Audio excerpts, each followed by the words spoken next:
الحمد لله رب العالمين والصلاة والسلام على سيد الأنبياء والمرسلين وعلى آله وأصحابه أجمعين. أما بعد، فأعوذ بالله من الشيطان الرجيم. بسم الله الرحمن الرحيم. قل إن كنتم تحبون الله فاتبعوني يحببكم الله. وقال النبي صلى الله عليه وسلم: من تمسك بسنتي عند فساد أمتي فله أجر 100 شهيد. وقال النبي صلى الله عليه وسلم: من كان لله كان الله له. صدق الله العظيم وصدق رسوله النبي الكريم. عزیزان گرامی، انتہائی قابل احترام بزرگوں اور نوجوان ساتھیوں، قرآن مقدس کی ایک آیت کریمہ تلاوت کی ہے. اس کا پس منظر جو ہے وہ بھی آپ کے سامنے رکھوں گا، اور جناب محمد الرسول اللہ صلی اللہ علیہ وسلم کی 2 احادیث پڑھی ہیں، ان پر بھی بات چیت ہوگی. اللہ رب العزت سے دعا ہے کہ اللہ رب العزت والجلال ہم سبوں کو جو باتیں ہوں ان پر عمل کرنے کی توفیق مرحمت فرمائے. حاضرین گرامی، رسول کریم صلی اللہ علیہ وسلم کے زمانے میں کچھ نصارہ نے یہ بات کہی کہ ہم محمد الرسول اللہ صلی اللہ علیہ وسلم کی دعوت پر لبیک کہیں نہ کہیں وہ الگ بات ہے، لیکن ہم اللہ سے بڑا پیار کرتے ہیں، اللہ سے ہمیں بڑی محبت ہے، بڑا لگاؤ ہے، بڑا گہرا تعلق ہے. جب یہ بات نصارہ کی طرف سے کہی گئی کہ ہم اللہ سے محبت کرتے ہیں، ہمیں اللہ سے تعلق ہے، والہانہ لگاؤ ہے، تو ترنت ہی قرآن کریم کی آیت کریمہ نازل ہوئی: قل ان کنتم تحبون اللہ فاتبعونی یحببکم اللہ. آپ ان لوگوں سے یوں کہیے گا کہ اگر آپ اللہ سے محبت کرتے ہیں تو میری اتباع کرنی پڑے گی، میرا اتباع کرو، تب جا کر کے یہ بات آپ کی معتبر ہوگی، تب جا کر کے یہ بات آپ کی قابل قبول ہوگی کہ آپ کو اللہ سے پیار ہے. اللہ کی ذات سے پیار ہونا اور رسول کریم صلی اللہ علیہ وسلم کی ذات کا منکر ہونا انسان کی نجات کے لیے کافی نہیں ہو سکتا ہے. انسان کی نجات کے لیے لازماً اور ضروری چیز یہ ہے کہ جس طریقے سے وہ اللہ کی ذات کا اقرار کرتا ہے، ایسے ہی وہ رسول کریم صلی اللہ علیہ وسلم کی نبوت اور رسالت کا بھی اقرار کرے، تبھی جا کر اسے انسان کی نجات کا راستہ بن سکتا ہے. انسان ایک کو مانے اور ایک کا انکار کر دے تو نجات کا راہ مشکل ہوتی چلی جائے گی. دونوں چیزوں کو ہی ماننا پڑے گا، دونوں چیزوں کو ہی قبول کرنا پڑے گا. میں آپ کو بتاتا چلوں، اللہ کے نبی صلی اللہ علیہ وسلم کی مختصر سی حدیث میں نے آپ کے سامنے پڑھی ہے: من کان للہ کان اللہ لہ، کہ جو اللہ کا ہو جاتا ہے اللہ اس کا ہو جاتا ہے. یعنی اللہ کے ہونے کا مطلب کیا ہے کہ اللہ کے دین پر تم عمل کرنے والے بن جاؤ، اس کی شریعت کے تم تابع دار بن جاؤ، تم دین کے خادم بن جاؤ. تمہاری اللہ رب العزت والجلال تمہاری دنیا کو، تمہاری ساری دولت کو، اور تمہاری دنیا میں تم جتنی بھی چیزیں دیکھتے ہو، ساری کی ساری چیزوں کو اللہ رب العزت والجلال تمہارے تابع کر دیں گے. لیکن شرط یہ ہے کہ تمہیں اللہ کے دین کے تابع اپنے آپ کو کرنا پڑے گا. تم اپنے آپ کو اللہ کے دین کے تابع کر لو گے تو اللہ رب العزت والجلال دنیا کی تمام چیزوں کو تمہارا تابع اور تمہارا غلام بنا کر کے کھڑا کر دے گا. اس میں انسانوں کی کوئی حیثیت نہیں ہے.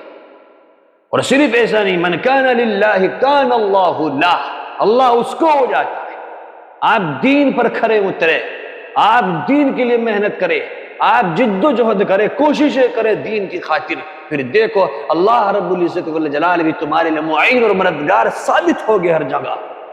اور جب اللہ رب العزت والجلال معین اور مددگار ہوں گے تمہارے لیے تو میرے عزیزو دنیا کی تمام چیزیں تمہارے سامنے سرنڈر کرنے کے لیے تیار ہو جائے گی۔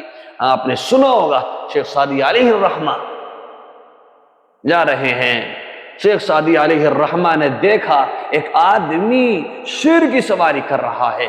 دیکھا حضرت شیخ سعدی علیہ الرحمہ کو بڑا تعجب ہوا کہ آدمی شیر کی سواری کر رہا ہے۔ وہ شیر جو اپنے آپ کو جنگل کا بادشاہ سمجھتا ہے، وہ جانور کی جو کسی چیز کو اپنے قریب لگنے نہیں دیتا، آج ایک انسان اس شیر کے اوپر سواری کر رہا ہے۔ حضرت شیخ سعدی علیہ الرحمہ اس کے قریب گئے، دیکھا کہ اس آدمی کو سمجھ آ گیا کہ سامنے جو بزرگ ہے اس کو تعجب ہو رہا ہے۔ کہنے لگا حضرت تعجب کرنے کی کوئی ضرورت نہیں ہے، یہ تو ایک شیر ہے، ایک معمولی سا جانور ہے، دنیا کی تمام چیزیں تمہارے غلامی اختیار کر سکتی ہے، لیکن شرط یہ ہے کہ تم مومن کامل بن جاؤ، شرط یہ ہے کہ تم دین پر کھڑے اور پابند بن جاؤ، دنیا کی تمام چیزیں تمہارے غلام بن جائے گی۔ رسول کریم صلی اللہ علیہ وسلم کے صحابہ انہوں نے اس چیز کو کر کے دکھایا ہے۔ رسول کریم صلی اللہ علیہ وسلم سے جو تعلیمات انہوں نے حاصل کی ہے، ایک ایک تعلیم پر، ایک ایک حدیث پر، ایک ایک چیز پر جو انہوں نے نبی کریم صلی اللہ علیہ وسلم سے سیکھی، اس کو دنیا میں عام کیا، اور صرف دنیا میں عام نہیں کیا بلکہ آپ وہ کہیں بھی رہے، کسی کے بھی سامنے رہے، انہوں نے اس چیز پر عمل کر کے بھی دکھایا ہے۔ انہوں نے ایک سنت کو، ایک حدیث کو مضبوطی سے تھاما ہے اور پھر اس پر عمل کر کے دکھایا ہے۔ میں آپ کو بتاتا چلوں، میں نے ایک حدیث پڑھی تھی، من تمسک بسنتی عند فساد امتی فلہ اجر 100 شہید۔ اللہ کے نبی صلی اللہ علیہ وسلم نے ارشاد فرمایا کہ اگر کوئی آدمی میری کسی ایسی سنت پر عمل کرے تو سنت لوگوں کے بیچ ناپید ہو گئی ہو، لوگ بھول چکے ہو، اس پر عمل کرنا لوگوں نے بالکل چھوڑ دیا ہو، اور کوئی ایک آدمی کھڑا ہو جائے اور پھر اس سنت پر عمل کرنا شروع کر دے، فرمایا وہ آدمی ایسا ہے کہ اس کو اللہ رب العزت والجلال کی جانب سے 100 شہیدوں کے برابر ثواب دیا جائے گا جو سنت کو زندہ کرے گا، ایسی سنت کو جو لوگوں کے بیچ میں چھوڑ دی گئی ہو۔ میرے عزیزو، آج ہم جس معاشرے اور جس سماج میں رہتے ہیں، اس معاشرے اور اس سماج کا ایک سنگین معاملہ یہ ہے کہ سنتوں کو سنت سمجھ کر کے چھوڑ دیا جاتا ہے، سنتوں کی کوئی اہمیت نہیں ہے، کوئی وقار نہیں رہا سنتوں کا۔ آج ہم لوگ صرف فرائض تک محدود رہ گئے ہیں، آج ہم لوگ صرف واجبات تک محدود رہ گئے ہیں، ہمارے اپنی زندگیوں سے سنتوں کا جنازہ بالکل نکال دیا ہے۔ صحابہ کرام کی جماعت، اللہ کے نبی صلی اللہ علیہ وسلم نے ایسی جماعت تیار کی کہ جنہوں نے قیصر و کسریٰ کے محلوں میں جا کر کے بھی رسول کریم صلی اللہ علیہ وسلم کی سنت پر عمل کرنا نہیں چھوڑا۔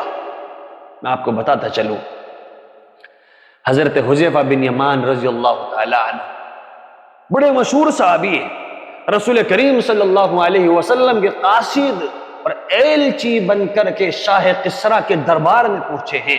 اتفاق ایسا ہوا رسول کریم صلی اللہ علیہ وسلم یہ قاصد بن کر کے، ایلچی بن کر کے آپ صلی اللہ علیہ وسلم کے وہاں شاہ کسریٰ کے دربار میں پہنچے ہیں۔ اتفاق ایسا ہوا کھانے کا وقت ہو جاتا ہے، شاہ کسریٰ کا شاہی محل میں دسترخوان لگتا ہے، وزراء وہاں بیٹھے ہیں، مشیر وہاں بیٹھے ہیں، شاہ کسریٰ خود وہاں موجود ہے، اور تمام درباری، تمام وزراء وہ صبح کے سب دسترخوان پر بیٹھے ہیں۔ ادھر حضرت صحابی جو رسول کریم صلی اللہ علیہ وسلم کے ایلچی بن کر کے وہاں پہنچے ہیں، حضرت حذیفہ بن یمان، وہ بھی دسترخوان پر موجود ہے، دسترخوان پر کھانا کھانے کے لیے بیٹھتے ہیں۔ ان کا ہاتھ سے نوالا نیچے گر جاتا ہے، جو ہی نیچے گرتا ہے ان کو رسول کریم صلی اللہ علیہ وسلم کی حدیث یاد آتی ہے کہ آپ صلی اللہ علیہ وسلم نے ارشاد فرمایا کہ اگر لقمہ دسترخوان پر گر جائے اور وہ اٹھا کر کھانے کے قابل ہو تو اس کو صاف کر کے کھا لیا جائے۔ یہ حدیث فوراً ان کو یاد آتی ہے، اور وہ لقمہ دسترخوان سے اٹھایا اور اٹھا کر کے اس کو کھانا کے قریب لے کر کے جاتے ہیں۔ برابر میں جو آدمی بیٹھا ہے وہ یوں کونی سے اشارہ کرتا ہے اور کہتا ہے حذیفہ تم کہاں بیٹھے ہو؟ یہ شاہ کسریٰ کا دسترخوان ہے، یہ بڑے لوگوں کا دسترخوان ہے، اگر آپ ایسا کرو گے یہ لوگ آپ کو ذلیل سمجھیں گے، یہ لوگ یوں سمجھیں گے کہ ان کے پاس کھانے کے لالے نہیں ہیں۔ حضرت حذیفہ بن یمان رضی اللہ تعالیٰ عنہ نے بڑا شاندار جواب دیا، فرمایا اترک سنت رسول اللہ سنت رسول اللہ صلی اللہ علیہ وسلم لهذه الحمقى کیا میں ان بیوقوفوں کی وجہ سے، ان نادانوں کی وجہ سے جنہوں نے رسول کریم صلی اللہ علیہ وسلم کو نہیں پہچانا، جو پرلے درجے کے بیوقوف ہے، کیا ان لوگوں کی وجہ سے میں رسول اللہ کی سنت کو چھوڑ دوں؟ یہ مجھے ذلیل سمجھے مجھے کوئی فرق نہیں پڑتا، یہ مجھے کمزور سمجھے، مجھے ذلیل سمجھے، مجھے فقیر سمجھے، مجھے تنگ دست سمجھے، جو ان کا مرضی ہو وہ خیال کر لے، لیکن میں ان بیوقوف لوگوں کی وجہ سے رسول کریم صلی اللہ علیہ وسلم کی سنت کو نہیں چھوڑ سکتا۔ اس انداز سے انہوں نے عمل کر کے دکھایا ہے۔ انہی کوششوں کی وجہ سے اور ان کی محنتوں کی وجہ سے یہ محنت رنگ لائی اور دنیا کے ملکوں میں صحابہ کرام کی جماعت پھیلی، اور لوگوں نے آپ صلی اللہ علیہ وسلم کے اخلاق کو، آپ کی تعلیمات کو، آپ کو حدیث کو سنا اور پڑھا، اور آپ صلی اللہ علیہ وسلم کے دیوانے ہوتے چلے۔ میں آپ کو بتاتا چلوں، ایک صحابی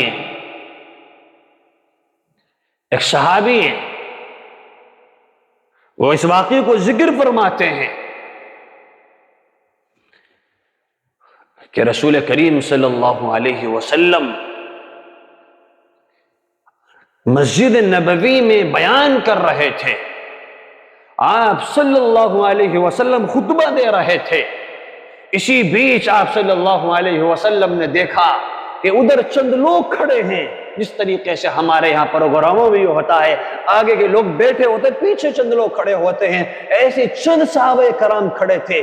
رسول کریم صلی اللہ علیہ وسلم کی جو ہی نظر ان پر پڑی، فرمایا اجلسو، بیٹھ جاؤ، یہیں بیٹھ جاؤ۔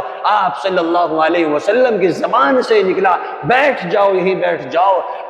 جب یہ آواز اللہ کے نبی کی زبان سے نکلی، سامنے دروازے میں عبداللہ بن مسعود جو مسجد نبوی کے دروازے پر کھڑے ہیں اور وہ اندر آنا چاہتے ہیں، آپ کے کانوں میں آواز پہنچی ہے اللہ کے نبی کی، اجلسو، یہیں بیٹھ جاؤ۔ حضرت عبداللہ بن مسعود وہیں بیٹھ جاتے ہیں، اور لوگوں نے پوچھا، عبداللہ بن مسعود آپ یہاں کیوں بیٹھے ہیں؟ آپ کو اندر آ جانا چاہیے تھا، آپ کے بارے میں رسول کریم صلی اللہ علیہ وسلم نے ارشاد نہیں فرمایا، آپ ان لوگوں کو کہہ رہے تھے۔ انہوں نے بڑا شاندار جواب دیا اور کہا کہ لوگوں، اللہ کے نبی کی آواز کانوں میں پہنچے اور عبداللہ اس پر عمل نہ کرے، ہرگز ایسا ہو ہی نہیں سکتا۔ فوراً عمل کر کے دکھایا۔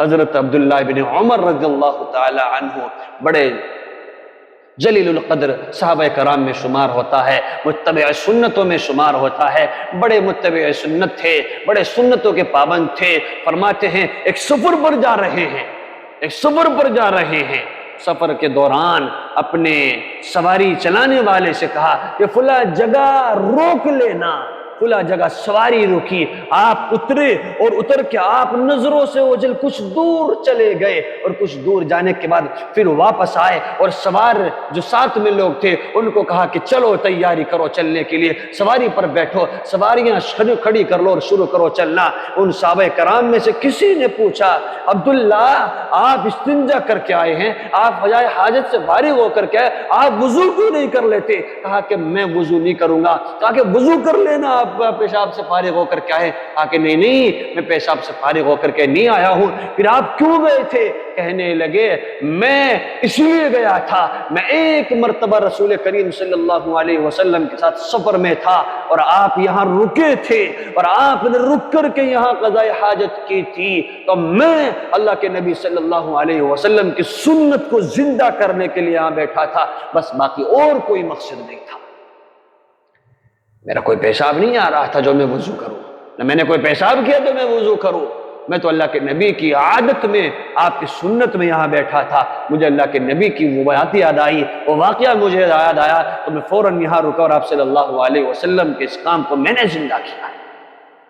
اتنا پیار تھا ان لوگوں کو، معمولی سی سنتوں کو انہوں نے زندہ کر کے دکھایا ہے۔ اور آج ہم ہیں، آج ہمارا حال ہے، آج ہمارے معاشروں کا حال کیا ہے، آج ہمارے گھروں کا حال کیا ہے؟ ہم سنتوں کو سنت سمجھ کر کے چھوڑ رہے ہیں، سنتوں کا ہم نے مذاق اڑایا ہوا ہے، ہم نے سنتوں کو پشت ڈال رکھا ہے۔ ہم سمجھتے ہیں کہ سنت کوئی ایسی چیز نہیں کہ جس پر عمل کیا جا سکے، ہم نے اس کو سنت کو یوں ہی سمجھ رکھا ہے، ہم نے سمجھ لیا کہ سنتوں پر عمل کرنا کوئی ضرورت نہیں ہے، یاد رکھو سنتوں پر عمل کرنا بہت ضروری ہے، اس سے دنیا بھی سنورتی اور اس سے آخرت بھی سنورتی ہے۔ حضرت تھانوی علیہ الرحمہ کون نہیں جانتا؟ حضرت تھانوی علیہ الرحمہ کو کون نہیں جانتا؟ آپ لوگوں نے بھی کتابیں پڑھی ہوگی، ان کی سنی ہوگی۔ حضرت تھانوی علیہ الرحمہ اپنی صدی کے مجدد مانے جاتے ہیں۔ حضرت تھانوی علیہ الرحمہ حضرت ایک مرتبہ گھر گئے، دیکھا کہ اہلیہ نے کدو بنایا ہے، لوکی بنائی ہے۔ اگلے دن پھر گئے، دیکھا کہ اہلیہ نے پھر لوکی بنائی ہے۔ کئی روز مسلسل یوں ہی ہو گئے۔ جب بھی اس اہلیہ کے یہاں پہ جاتے دیکھتے کہ حضرت جب بھی گھر میں جاتے تو اہلیہ کیا بنائی ہو؟ کہا کہ کدو بنائی ہو۔ کیا بنائی ہو؟ کہا کہ کدو بنائی ہو۔ مستقل کدو بنا کر کے رکھتی۔ حضرت نے کہا کہ کیا مسئلہ ہے؟ جب بھی میں آپ کے یہاں آتا ہوں مستقل مجھے کدو ہی بنا نظر آتا ہے، کیا معاملہ ہے؟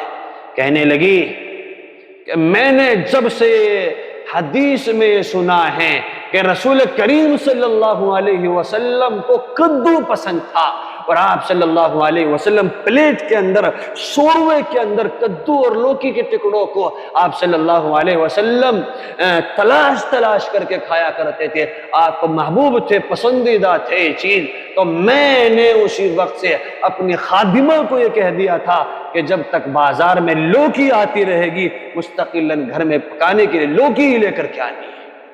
اس انداز سے انہوں نے سنتوں پر عمل کیا۔ میرے عزیزو، آج ہم سنتوں کو سنت سمجھ کر کے چھوڑ دیتے ہیں۔ بڑی بڑی چھوٹی چھوٹی سنتوں کا تو کوئی مسئلہ نہیں ہے، ہم بڑی بڑی سنتوں کو بھی چھوڑ دیتے ہیں۔ میرے عزیزو، چھوٹی بڑی کا کوئی مسئلہ نہیں ہے، سنت سنت ہے، آپ اس کو سنت کو سنت سمجھ کر کے عمل کریں، آپ اس پر عمل کریں، یہ رسول کریم صلی اللہ علیہ وسلم کا عمل ہے۔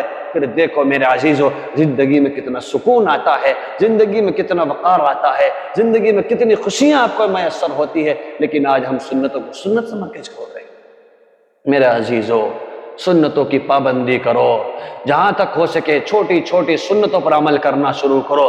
معمولی سی سمجھے جانے والی سنتیں جن کو لوگ معمولی سمجھتے ہیں، وہ معمولی نہیں ہیں، وہ بڑی بڑی سنتیں ہیں، لوگ معمولی سمجھتے ہیں، لیکن کوئی سنت معمولی نہیں ہے۔ میرے عزیزو، عمل کرنا شروع کر دو، زندگی میں پھر جو روشنیاں آئیں گی اور زندگی میں جو نور اور جو فرحت محسوس ہوگی سنتوں پر عمل کرنے کی وجہ سے، یاد رکھو وہ زندگی کا اور پہلی زندگی کا آپ موازنہ کریں گے تو انشاءاللہ آپ کو ضرور آپ کو فرق نظر آئے گا۔